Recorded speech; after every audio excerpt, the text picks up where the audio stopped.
Las 6 de la mañana con 38 minutos, también los viernes. Miguel Campos nos acompaña con su disparatario. Es momento de aprender. Y el día de hoy, algunos casos complicados. ¿Cómo estás, Miguel? Algo, Juan Carlos. Bienvenido, gracias por estar con nosotros. Gracias. A ver, del verbo erguir. Erguir quiere decir que enderezar, levantar. Levantarte, ponerte de pie, tiene varias ideas, ¿no? Sí. Su conjugación es complicada. Muy complicada. Yo yergo, yo ergo. Yo me yergo, podrías decir, ¿no? Ajá. Yo me levanto. Ajá. Que además se oye así medio petulante de por sí. Ajá. Es un verbo difícil. En infinitivo, pues es sencillo el verbo erguir, lo que se levanta, Ajá. ¿no? ¿Cómo se dice? Se qué. Ajá. Se yergue. Ajá. La academia dice se irgue. ¿Cómo crees? Por eso puse ahí ergo, yergo, ergo, porque ergo no se usa, es irgo. Dice la academia, yo me irgo, imagínate. No, eso está más difícil. No, imposible que lo estés diciendo, no te van a entender. Yo me irgo. Entonces, es un verbo defectivo. Defectivo significa que solo se conjugan algunas de las flexiones y son poquísimas. Generalmente cuando tenemos un problema con un verbo así, buscamos un sustituto, Juan Carlos. Sí, yo me pongo levanto. de pie, me levanto, claro, etcétera, ¿no? Pero si quieres conjugarlo bien, se conjugan algunas flexiones. Por ejemplo, se yergue, él se yergue. Pero cuando cambia, se irguieron. Es un verbo con ese problema, ¿no? Claro. Entonces, hay que aprender los verbos. Te he dicho muchas veces que tenemos casi 6,000 verbos, 5,700. Y hay unos sumamente difíciles. Y hay que conjugarlos con cuidado. Solamente leyendo los manejas, ¿no? Pero si de algo les sirve, se yergue, se irguieron, no se yergueron. Y tampoco se ergue. Sí. Y eso de se irgue, pues nadie lo usa, ¿no? Por supuesto. Entonces, dejémoslo en se irguieron y erguieron en infinitivo. Y yo me yergo, si quieres presumir. Mejor les sugiero que diga, me pongo de pie, me levanto. Bueno. El siguiente caso está todavía más difícil, por eso le digo que hoy es un día de casos difíciles. El verbo roer, que es la acción de los roedores, es decir, la acción que ejercen con su mandíbula y sus dientes para desgastar, para romper y para comer. Incluso es su clasificación, los roedores. Los roedores, ¿no? Sí, los así ratones, es. sobre todo. A ver. Si un ser humano pudiera roer... Si un ratón hablara. Si un ratón hablara, ¿cómo diría el ratón? Yo roo, yo roigo, yo rollo. Pues lo diría de las tres formas, Juan Carlos. Pero otra vez, ¿no? Otra vez. ¿Qué sugiero? Bueno, roer es fácil, en infinitivo. ¿Sí? La acción de roer, incluso lo puedes metafóricamente, cuando alguien está molesta, roe. Está bien, ¿no? Pero a ver, si yo dijera, tengo un ratón en mi casa y ese ratón ya está royendo. Exactamente. ¿Así? Ahí cambia por la forma, te digo, es un verbo muy complicado, tiene variaciones en las flexiones. Puedes decir, los ratones están royendo los sillones, por ejemplo, lo están rasgando, ¿no? Pero en infinitivo es roer, no royer, porque no se usa. Y luego ro, pues nadie lo emplea, excepto que sea el ratón el que habla, ¿no? Sí. Dejémoslo entonces, en infinitivo roer, en pasado royeron, royendo en gerundio, en algunas flexiones se puede manejar. Es un verbo de poco uso, volvemos a lo mismo. A lo mejor raspar, rasgar, sí, claro. Por ejemplo, son sustitutos muy buenos para no meternos en problemas. Luego, este otro caso también está muy bueno, del verbo abolir, que quiere decir quitarle vigencia a algo. ¿Cómo sería su conjugación en primera persona? Yo abolo, yo te decía el otro día, yo abuelo. Sí. Fíjate, ese es un verbo que nos enseñaron desde hace mucho en gramática, es defectivo. También. La regla es que solo se usa en las formas que llevan i, nada más.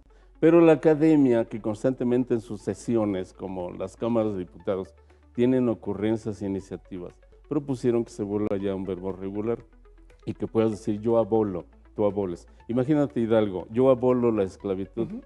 Es impensable, ¿no? O Josefina Ortiz Domínguez diciéndole, Hidalgo, abole la esclavitud. No se usa. La academia incluso marca allí en la entrada en el diccionario, úsase más, o sea, úsase más, ¿no? Abreviado, con la i, en las flexiones con i.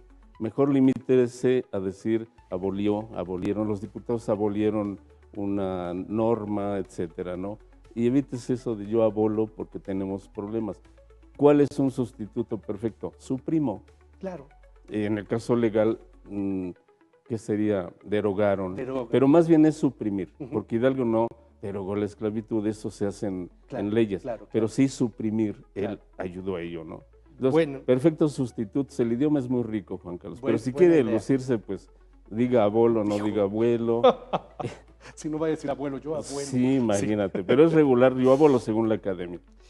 También los viernes, Miguel pone sobre la mesa el origen de las palabras, lo que nos dice una palabra.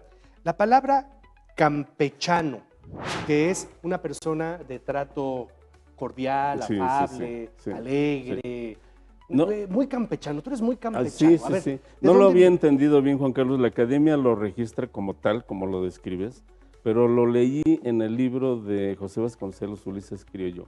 Vivió un tiempo de niño en Campeche y describe perfectamente a los campechanos. En esa época había una oposición a la escuela católica. Le llamaban jacobina, la otra escuela, que era crítica, era ruda. Y allá los campechanos no se metían en problemas, eran tranquilos, no discutían. Y él los veía así, te los describe en el libro maravillosamente como personas de buen trato. Y de ahí viene campechano, en ese aspecto, alusivo al gentilicio de Campeche, o sea, los campechanos. Qué bueno, ojalá que algún día los poblanos ganemos algo, ¿no? Algún detalle, pues yo no le veo cuál, pero campechano nos dio esa parte de los panes que se llaman las campechanas y otras variantes, pero esa es muy bonita y Vasconcelos lo describe muy bien. ¿Las campechanas será porque vienen de...? Sí, tiene que ver allá, los describe incluso Vasconcelos, esos panes que han tenido variantes, es un pastelillo que ha tenido variantes en la República, pero allí lo empezaron a hacer. Es que fíjate que ahorita estoy pensando, me están diciendo acá, los tacos campechanos. Eso ya... Entiendo que el taco campechano es el que lleva una mezcla de carnes, ¿no? Me han hablado incluso de que hay una bebida que dicen campechaneala, ¿no? Que combinas varias cosas. Es que hoy usas ese o sea, tú, una bebida combinada, es campechanéamela. Así le dicen. No, pero así su origen se pierde, como dice la Academia de Origen Incierto. Pero el que sí es cierto es el carácter. Campechano, nos dieron ese gentilicio, es muy bonito, ese carácter de afabilidad, ¿no? Descrito por Vasconcelos maravillosamente en este libro. Buena explicación. Y finalmente, la frase del día de hoy, la carabina de Ambrosio. Es muy buena. La historia a veces se vuelve leyenda y muchas cosas incluso ni existieron.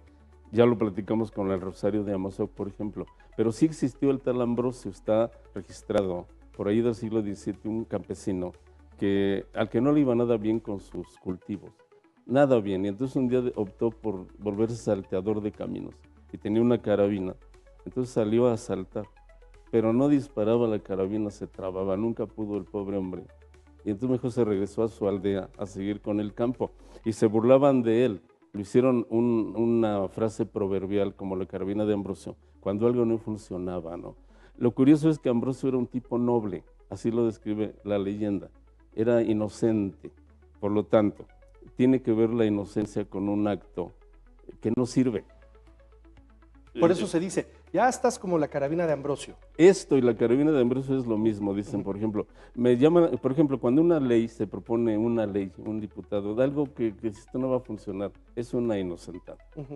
Bueno, esa ley, la carabina de Ambrosio es lo mismo. Ahí vale, porque hay inocencia. A eso se refiere la frase, la carabina de Ambrosio, cuando algo es inocente. ¿Sabes que no va a funcionar? ¿Para qué lo propones? ¿No? Pero de ahí viene. Fíjate que hay una, no sé si la has escuchado, que es, digamos, una adaptación poblana de lo mismo. San Félix, el de Atlisco y la carabina de Ambrosio son lo mismo. Por supuesto. San Félix era un santo al que veneraban en Atlisco, y entonces el atlisquense le pedía a San Félix, mándanos la lluvia, y no llovía. Y después caían unos tormentones tremendos. San Félix, que deje de llover, y seguía lloviendo. O sea, San Félix les fallaba a los de Atlisco y decían, no, hombre, este está como San Félix y la carabina de Ambrosio son lo mismo. Hay muchas variantes, pero ese es su origen y es muy bonito, la verdad. Pero sí hay que aplicarlo cuando hay ese carácter inocente. no cuando hay maldad, porque si Ambrosio ha sido malo, con carabina y sin carabina, con un garrote hubiera asaltado a Juan Carlos, seguro. Te agradezco mucho, Miguel, y nos Gracias, estaremos Juan Carlos. viendo el próximo viernes, tus redes sociales. Miguel Campos R15, por favor, sigan escribiendo, vamos creciendo. Te agradezco mucho A ti, Juan tu Carlos. presencia este día Buen en el día, programa. hasta la Miguel próxima. Campos, Disparatario, los viernes más o menos a esta hora.